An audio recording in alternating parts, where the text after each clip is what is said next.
Mesdames et messieurs, bonjour. Je me présente rapidement, Yannick Bichot de la société Biorad.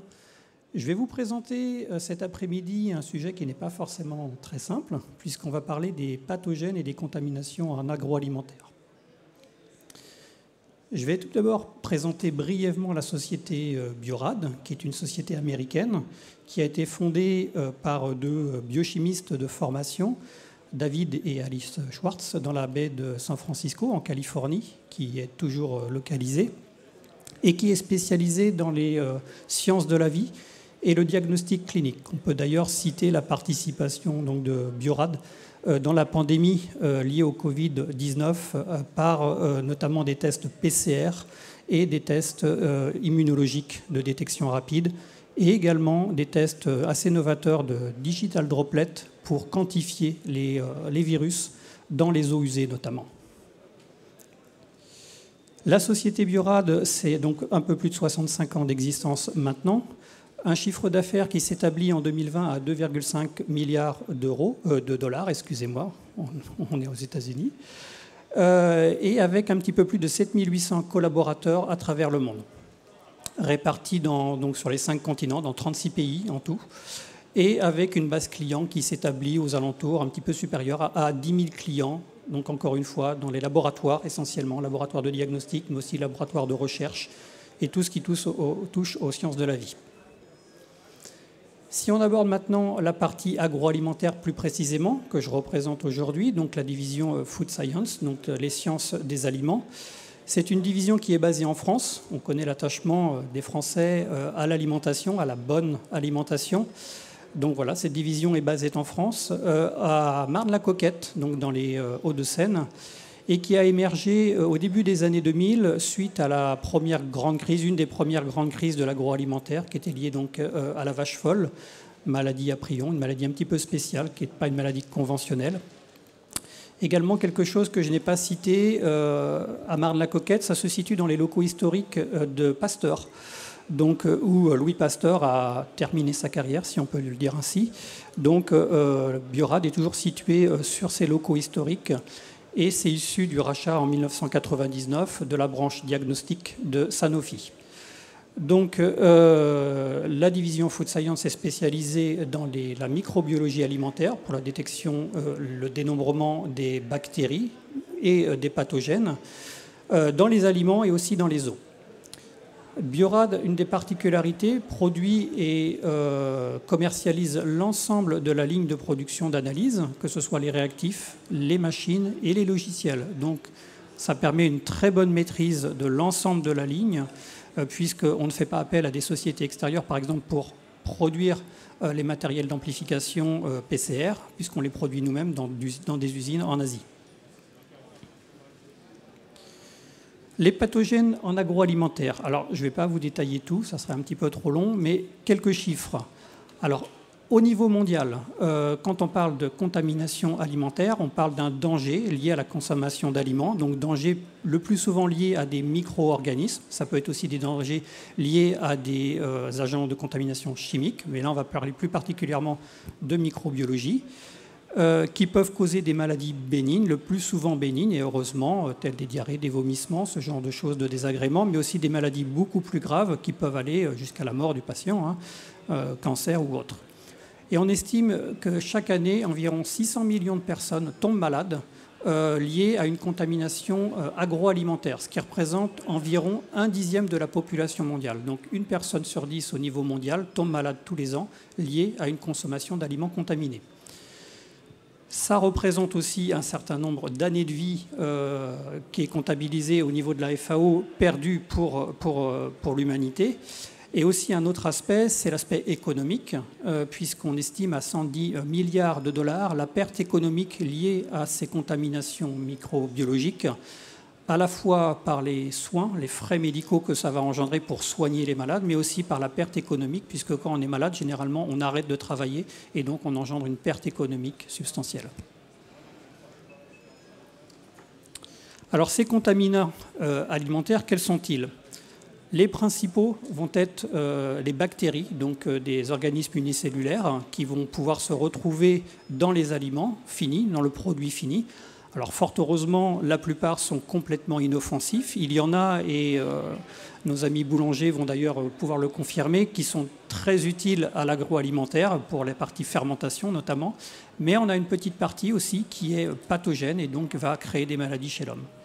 Donc les bactéries, d'autres types de micro-organismes qui sont les champignons microscopiques, levures, moisissures, qui peuvent être pathogènes, mais aussi qui peuvent être pathogènes par eux-mêmes ou par la production, par la création de toxines qui vont rester dans les aliments et ensuite rendre le consommateur malade.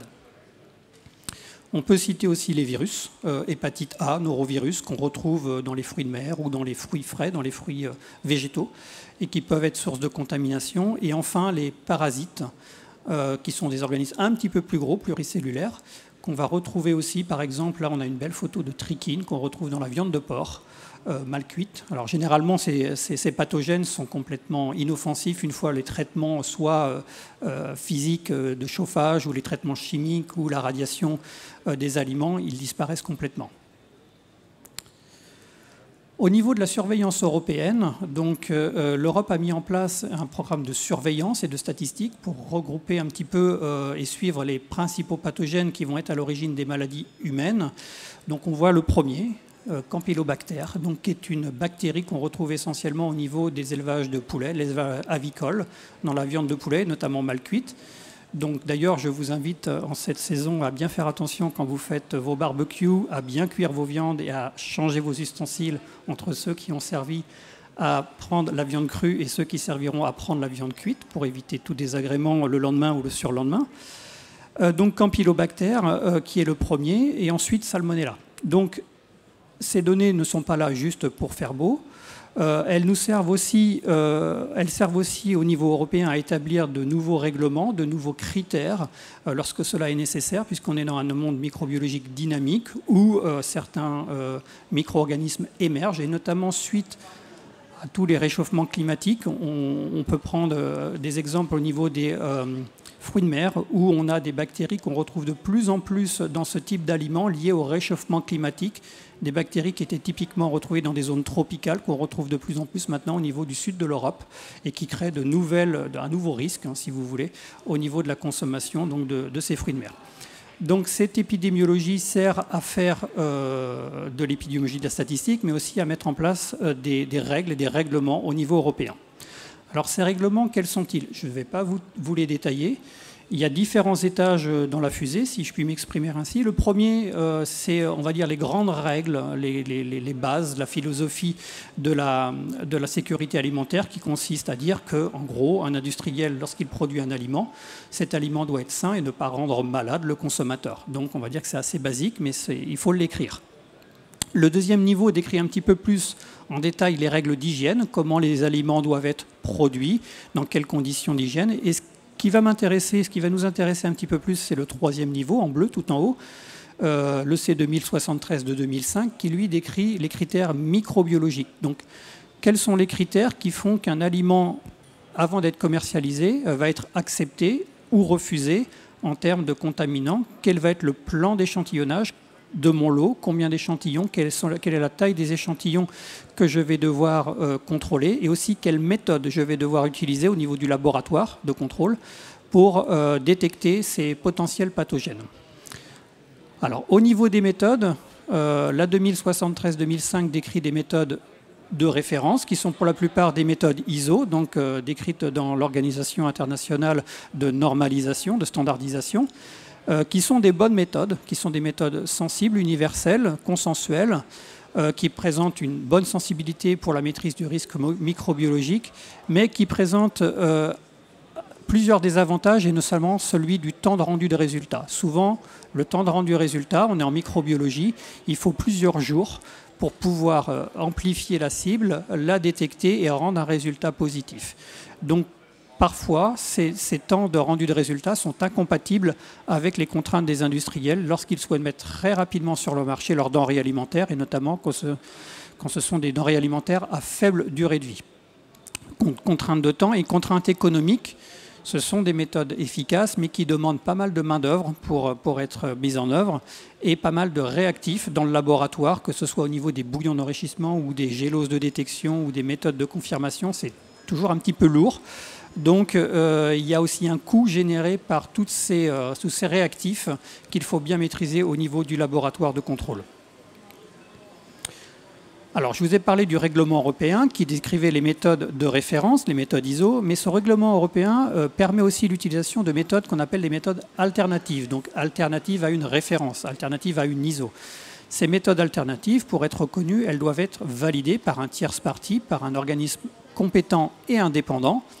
Ce sont souvent des méthodes fournies par des fournisseurs tels que Biorad, qui présentent différents avantages. Alors, quels sont ces avantages ? Le premier, on va essayer de réduire le temps de rendu de résultat. On a dit tout à l'heure qu'il fallait plusieurs jours pour rendre un résultat salmonelle ou listeria positif. Là, on va travailler pour réduire drastiquement ce nombre de jours, ce temps de rendu de résultat. Donc quelque chose de plus rapide à mettre en œuvre, de plus simple aussi à mettre en œuvre dans le laboratoire. On sait que le turnover au niveau des techniciens dans un laboratoire peut être assez important, donc on va travailler sur des méthodes simples à mettre en œuvre, compréhensive et qui, en cas de changement de technicien, ne pose pas de problème de transmission de savoir. Flexible, c'est-à-dire que aussi, on verra ça un petit peu plus en détail dans un exemple, on va travailler sur des méthodes qui, à partir d'une même étape, permet de détecter plusieurs pathogènes, ce qui va augmenter la flexibilité au sein du laboratoire. Au final, elles vont être moins coûteuses, on aura moins de réactifs et un petit peu moins de temps de techniciens, de travail. Et plus particulièrement pour les méthodes basées sur la technologie moléculaire, la technologie PCR. Je pense que maintenant tout le monde a entendu ce mot-là. La PCR, c'est quelque chose qui est peut-être nouveau dans les médias, mais qui existe depuis des années, et notamment au niveau de l'agroalimentaire, pour la détection des pathogènes alimentaires. C'est une méthode très fiable, très robuste. On va chercher un petit fragment d'ADN spécifique de notre bactérie pathogène et on va l'amplifier pour qu'il soit détectable. Alors, quand je parle de rapidité, sur le diagramme que vous voyez à l'écran, tout en bas en bleu-vert, vous voyez un petit peu le temps qu'il faut pour rendre un résultat positif et négatif ou négatif avec une méthode de référence. Donc on est sur des temps relativement longs, comme je le disais, on peut être entre 4 et 7 jours, ça va dépendre des méthodes, ça va dépendre aussi si on a un échantillon positif ou négatif, etc. Donc Biorad va proposer des méthodes basées sur différentes technologies, comme les géloses chromogéniques, qui permettent de raccourcir drastiquement le temps de rendu des résultats grâce à une apparition très rapide et très contrastée sur une gélose de la colonie de bactéries. Donc on va pouvoir visuellement voir la bactérie la colonie de bactéries sur la gélose et rendre un résultat positif. Donc là, on passe sur des temps de rendu des résultats divisés à peu près par 2, on est sur 2 jours environ. Et encore plus rapide avec les méthodes moléculaires, les méthodes PCR, où là, on va enrichir l'échantillon alimentaire, on va le mettre dans un bouillon pour multiplier les bactéries, et ensuite, on va réaliser un test PCR pour détecter donc, le fragment d'ADN typique, s'il est présent, de la bactérie pathogène. Et là, on est sur un temps de résultat qui est 1 jour, puisqu'il s'agit juste d'un enrichissement et d'une détection qui se fait généralement en moins de 2 heures, exactement comme les tests PCR si vous êtes fait tester pour le Covid. En termes de flexibilité, j'ai pris un exemple ici qui concerne le segment et le secteur de l'alimentation infantile avec les poudres de lait pour bébés, où on a 2 bactéries qui sont principalement recherchées et réglementées dans l'industrie des poudres de lait infantiles, donc le chronobactère et la salmonella, que vous avez certainement entendu parler il y a quelques années suite à des événements dans les poudres de lait. Donc là, on a travaillé sur un protocole permettant, à partir d'un seul enrichissement, de détecter les 2 cibles. Donc, les 2 méthodes qui sont présentes pour Salmonella et Chronobacter, les méthodes de référence, sont 2 méthodes complètement séparées. Donc l'industriel qui utilise ces méthodes devra utiliser les 2 méthodes, donc dupliquer les 2 méthodes. Grâce à cette méthode, avec un simple enrichissement, avec un supplément bien spécifique, on va pouvoir enrichir les 2 cibles à la fois et donc détecter ensuite, soit par PCR, soit par méthode chromogénique, les pathogènes s'ils sont présents dans l'aliment, dans la poudre de lait infantile. Donc en gros, on peut avoir cette détection à la fois sur les matières premières qui rentrent dans la composition du lait pour bébé, sur le produit fini, le lait pour bébé lui-même, et aussi sur les échantillons de l'environnement. Donc on peut prélever soit des poussières, soit en soie-banc avec un petit chiffonnette. On peut aller chercher dans différents endroits de l'industrie, de l'atelier, voir si on a une présence de la bactérie, de la ou des bactéries pathogènes. Ensuite, on va avoir quelque chose donc qui permet de détecter les deux cibles grâce à une seule étape.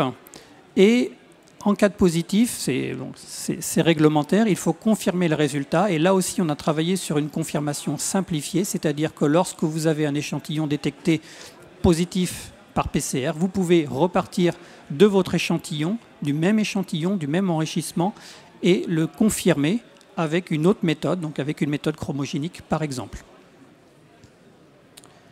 Au niveau de l'automatisation, comme je vous ai dit, ça concerne plus particulièrement les méthodes moléculaires, les méthodes PCR. Biorad a développé il y a quelques années, en collaboration avec un fabricant suisse d'automates, Hamilton, un automate qui permet de faire complètement l'extraction, la partie extraction d'ADN, purification d'ADN, mélange donc des mix PCR, préparation de la plaque PCR, et au final qui réduit grandement le temps de main-d'œuvre technicien et qui permet, le principal avantage, ça va permettre de réaffecter les techniciens sur d'autres tâches à plus haute valeur ajoutée pour le laboratoire plutôt que de faire des tâches répétitives d'analyse. Donc il y a vraiment un souci d'optimisation. Alors bien sûr, ça a un coût, mais la plupart des laboratoires calculent leur retour sur investissement et s'y retrouvent assez rapidement puisqu'ils peuvent réaffecter leurs ressources humaines sur des tâches à plus haute valeur ajoutée. Enfin, comme je vous ai dit, ce qui est très important pour être réglementaire, il faut que ces méthodes soient validées. Donc, Biorad aussi, l'une des particularités, c'est que déjà, il y a une large gamme de produits disponibles pour détecter les principaux pathogènes, les principales bactéries qu'on retrouve en agroalimentaire. L'ensemble des méthodes est au moins validé par l'une ou l'autre des organismes de validation, dont le plus fameux en France est NF Validation, qui est géré par AFNOR, certification, donc qui permet de reconnaître officiellement ces méthodes comme des méthodes réglementaires et qui permet donc aux industriels et aux laboratoires de les utiliser pour libérer leurs aliments sur le marché. Il existe des équivalents au niveau nord-américain que je ne vais pas détailler aussi ici, mais au niveau de l'AOAC ou de Health Canada, donc pour nos amis canadiens. En résumé, ce qu'on peut dire au niveau des méthodes Biorad, c'est qu'on propose donc une large gamme de méthodes de détection et ou d'énumération des pathogènes alimentaires, qui sont des méthodes beaucoup plus simples et plus rapides à mettre en œuvre que les méthodes ISO, les méthodes officielles, qui permettent aussi une plus grande flexibilité d'utilisation au sein du laboratoire, une maîtrise au final des coûts pour le laboratoire, puisqu'on sait exactement ce qu'il y a à faire. On ne va pas avoir de coûts additionnels de réactifs ou de temps techniciens qui vont s'ajouter. C'est très bien défini dès le début, donc pour nos amis financiers, c'est beaucoup plus simple à calculer. Et aussi des méthodes, et notamment moléculaires, automatisables. Et encore une fois, j'insiste sur la dernière ligne, des méthodes complètement validées et reconnues au niveau international pour être utilisées au sein d'une réglementation très contraignante. Donc je pense que je suis dans les temps, j'ai terminé et je vous remercie.